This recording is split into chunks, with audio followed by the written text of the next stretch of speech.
If you've ever struggled to stay on track or felt lost trying to achieve a goal, SMART goals are the solution you need.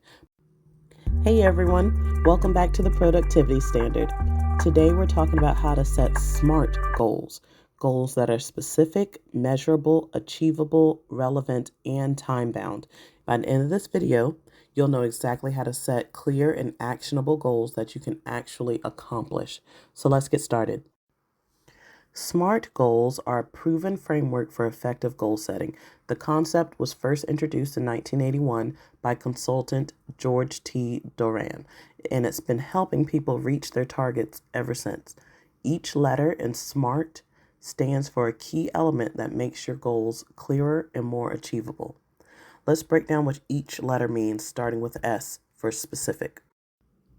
The first part of setting a SMART goal is making it specific.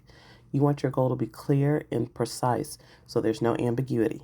Ask yourself the who, what, where, and why of your goal. Let's take an example. Instead of saying, I want to get fit, make it specific. I want to lose 10 pounds by following a workout routine and eating healthy. This way, you know exactly what you're working toward. Next, make your goal measurable.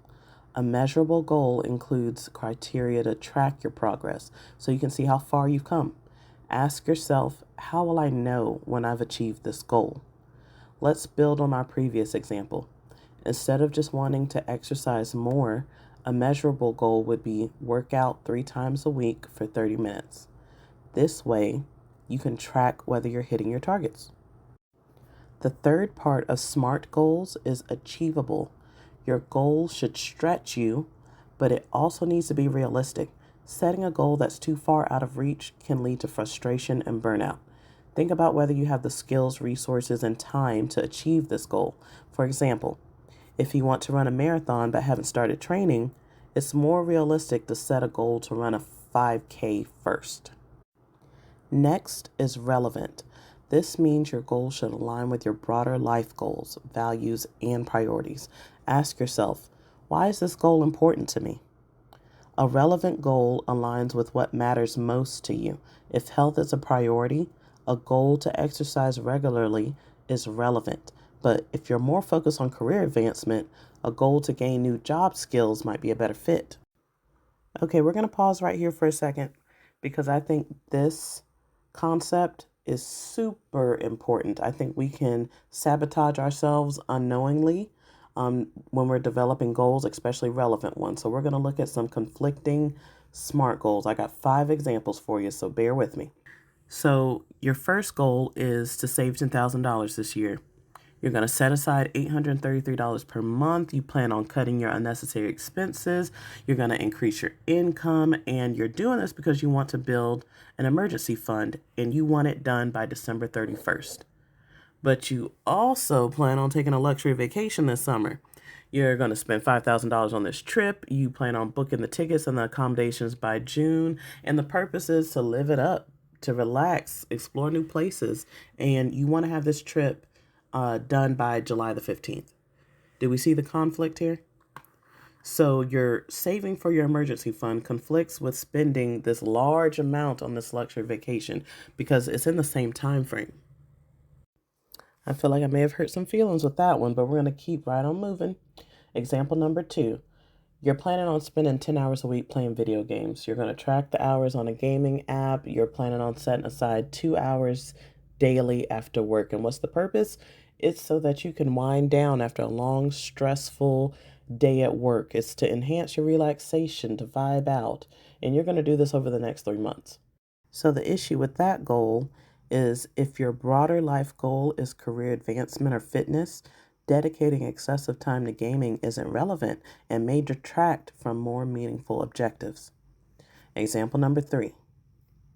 So let's say you're going to work overtime 10 hours each week to get a promotion. You're tracking your weekly overtime hours. You're committed to staying later on the weekdays. And the purpose is to advance your career. And you plan on securing the promotion in 6 months. But on the other hand, you want to spend your evenings improving your fitness by going to the gym. You want to work out 5 days a week for 1 hour. You join a local gym, you create a workout plan, and the purpose is to improve your health and your well being. So you want to lose 10 pounds in 6 months. The conflict here is that both goals require the same time resource, making it difficult to commit to both effectively. The fourth example is an unfocused, non relevant goal. So the goal is to learn 3 languages in the next year. You're planning on completing beginner level courses in Spanish, French, and German. You're going to dedicate 30 minutes daily, and you're just doing it for fun. So you want to achieve beginner proficiency by year end. So the problem with this one is, why are you doing this? If you don't have any specific purpose for these languages, career, travel, or culture, the goal may not align with your long-term objectives and it can take time away from more relevant pursuits. And I am so guilty of the unfocused, non-relevant goal. This was actually one of my goals was to learn uh, another language. Um, in a year's time, I wanted to learn French. I already know Spanish, don't use it that much, but I was like, let me just expand my knowledge a little bit. It's just going to be a fun thing I do. I can't tell you the numbers in French. I mean, it was it was such a waste of my time because I didn't dedicate. It wasn't something that I kept up with. I wasn't consistent with. It wasn't anything that aligned with what I had going on in my life at the time. So it it wasn't something I actually needed. So save yourself some time. It's a great pursuit, but save yourself some time and make sure you're focusing on things that are relevant to your long-term goals. The fifth and final example is a business versus a lifestyle conflict. So the business goal is to launch a new product in 3 months. You're going to allocate 20 hours a week to the project. You're going to complete market research, product design, and testing within the timeline. And the purpose is to grow your business revenue, and you want to launch by March the 31st. However, on the other side, you have a personal lifestyle goal of reducing your working hours to spend more time with family. You only want to work 30 hours a week. You're setting clear boundaries at work, and the purpose is to improve your family relationships. And you want to start in January and maintain this for 6 months. Well, the math ain't mathing on this one. How are you going to allocate 20 hours a week to a new project, but also only work 30 hours a week total? It ain't mathing. So, growing a business requires more time and effort, which directly clashes with reducing your work hours for personal life balance. So, just be careful of the goals that you're setting for yourself. Don't set yourself up for failure. That's sabotage. So, the key takeaway is to avoid such conflicts or irrelevance. Ensure your goals are complementary and aligned with your long term priorities. Regularly evaluate and prioritize what matters most. Finally, your goal should be time bound. This means setting a deadline or time frame for achieving your goal. Without a time limit, it's easy to put things off. So, for example, instead of saying, I want to read more books, make it time bound. I want to read one book a month for the next 6 months. This gives you a clear end date and keeps you accountable. Now that we know each part of the SMART goal framework, let's put it all together with an example. So, suppose your goal is to improve your health by exercising more. Using the SMART criteria, that goal becomes I want to lose 10 pounds by working out 3 times a week for 30 minutes, following a balanced diet, and reaching my target within 3 months.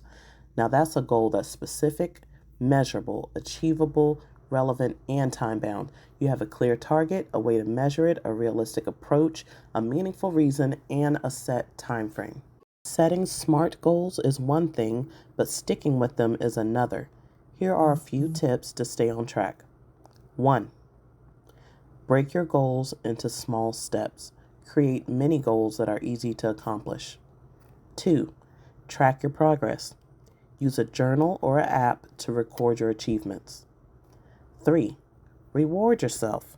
Celebrate your small wins so you can stay motivated. 4. Review and adjust. Regularly check in on your goals and adjust them if needed.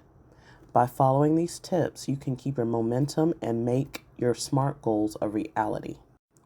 So there you have it. SMART goals are a simple but effective way to set clear, actionable objectives and see real progress. Try setting one SMART goal for yourself this week and let us know in the comments what you're working on.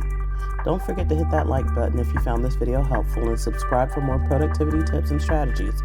Thank you for watching the Productivity Standard. And remember, every big goal starts with a small, SMART step.